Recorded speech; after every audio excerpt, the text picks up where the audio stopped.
Merry Christmas everybody out there, and welcome to our third video installment of our tutorial on Christmas Time is Here by Vince Guaraldi. So what we're going to work on in this video, make sure that you've watched the first and second video first, I'll put a link here. But what we're going to do in this video is we're going to follow three additional little tricks, reharmonizations, or concepts that I can put into the song while I play the melody in. And then at the end of the video, I'm going to do a brief rundown of how I might approach improvising on this tune. And hopefully you can watch all three videos, take what you want out of each one, and combine them into your own little mini arrangement of Christmas Time is Here.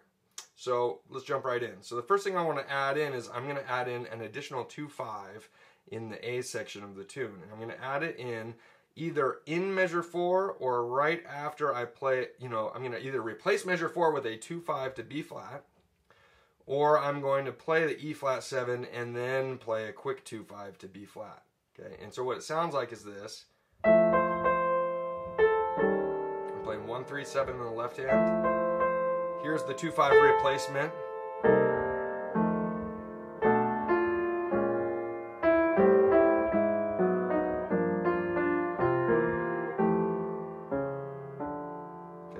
And now I'm going to play E flat 7, and I'm going to shorten that 2/5 to be 1 beat each, and we're going to sneak it in really quick in between the E flat 7 and the B half diminished for our walk down.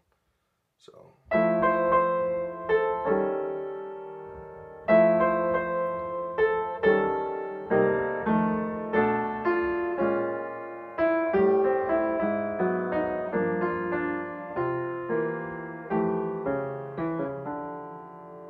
Alright, so I actually like playing that 2/5 really quick after the E flat 7 so that I keep that original progression there, but then it helps transition me a little bit lower as opposed to just jumping from the E flat 7 to the B half diminished.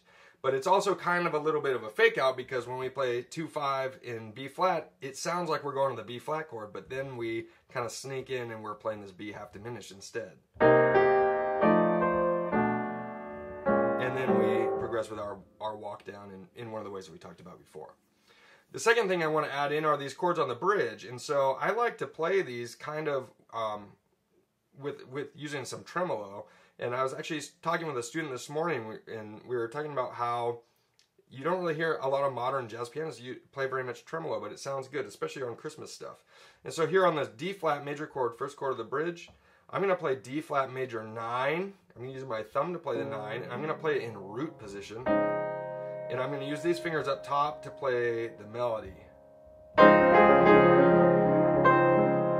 And see, I'm kind of going to tremolo this. I'm going to like jazz hands this. And then I'm going to move to this G flat major 7 chord with a sharp 11. That's the melody note. So it looks like F minor over G flat. And I'm going to keep that kind of sound going.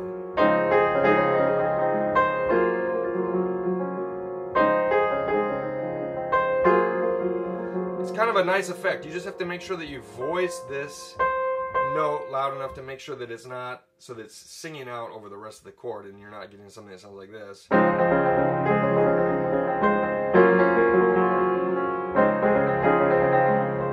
So I try to hook my wrist out a little to give it a little extra weight. And I finger pedal that note. Okay? Now the third thing that I want to add in is for the end of the bridge, and it's to turn the 9s of the dominant chords from 9s to flat 9s. But I'm not going to change them just as the chord changes. I'm going to delay that change. So I'm going to play A minor to D7 to D7 flat 9, and then G minor to C7 to C7 flat 9. So one of the things we try to do a lot is, instead of always turn every dominant chord into a flat 9 chord and just play it once, how can we turn something, a little tiny reharmonization like that, into some motion? And this is one of the ways we can do it. 9s become flat 9s, or sharp 9s become flat 9s, or flat 9s become sharp 9s. So you break it down, and then you have a more interesting arrangement. And so here we are on the A minor. Now I'm going to go to root 3 7 here, with a 9 here in the middle. and then it becomes flat 9 there. So I'm trying to capitalize on that motion instead of go and just play it at once. I'm going to delay that. And I'm going to do the same thing here.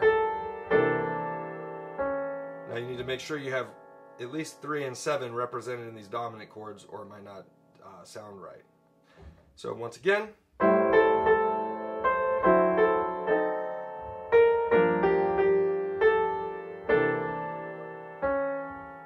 and then you can resolve it down if you want, and then maybe go to the red garland style chords. All right.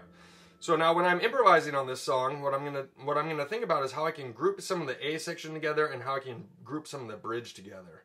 And that's all we're really gonna cover today without creating a huge long video. And so one thing that the way that I like to approach playing this tune is to think about playing F major on the F major 7 chord, and then on E flat 7 using E flat 7 or E flat mixed Lydian, but adding a sharp 11. So this is called the Lydian dominant mode. And so that gives me a common tone with F major. And so the way I try to, at first I might practice playing the major scales here and then playing this Lydian dominant scale. But very quickly I'm trying to see what the difference between each scale is. And the difference is really that on F major we use D and E natural, and on E flat 7 sharp 11 we use D flat and E flat, and that's the only change. So whenever I'm improvising on that line, I'm going to be improvising in the key of F, and then I'm going to be morphing or warping my ideas to use these 2 notes when I'm on the E flat 7 chord. So here I'm going to play root 3 7 in the left hand. I'm just going to play quarter notes here to keep time.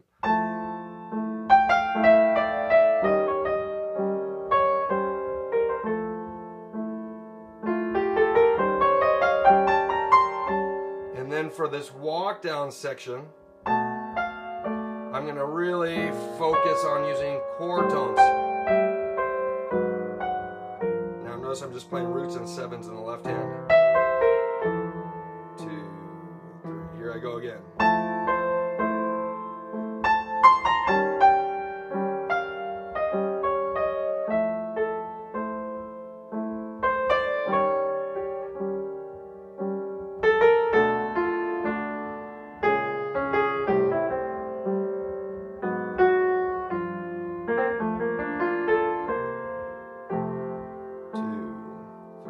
Okay, when I get to the bridge, I'm going to be thinking about playing in the key of D flat while I'm moving between D flat and G flat major 7 sharp 11.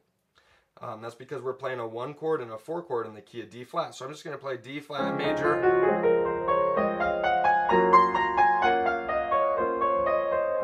through that whole 4-bar section. And then I'm going to play 2-5, so here we have a 2-5 in the key of G.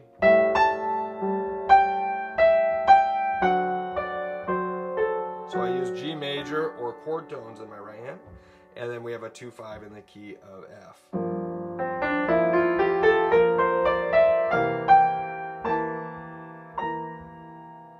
And then I'm back to the final A section. So it's not that we're really choosing between a whole bunch of crazy perfect choices for each chord, but I'm trying to lump things together in a simple, easy way that you can kind of batch lines of this together in one style or one approach of improvising, and that can help you get started while you're moving through this. Now I'm also choosing to keep the chords and the accompaniment very simple, and so I'm not practicing improvising over 9 to flat 9 on the bridge, but you could very much do that if you wanted and you knew how to do that. But so what I'm doing is I'm simplifying all the chords for the improv. I'm playing roots and 7s or roots and 3rds or roots, 3rds, and 7s.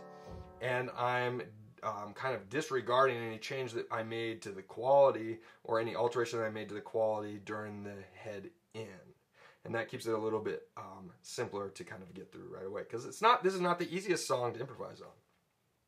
So when I put it all together, I'm going to play through 2 laps of Christmas Time Is Here. I'm going to try to use some of the things that we talked about, and then on the second lap I'm going to improvise through the bridge and then come back and end the tune. And so I wish you all very Merry Christmas and Happy New Year, and we will see you soon.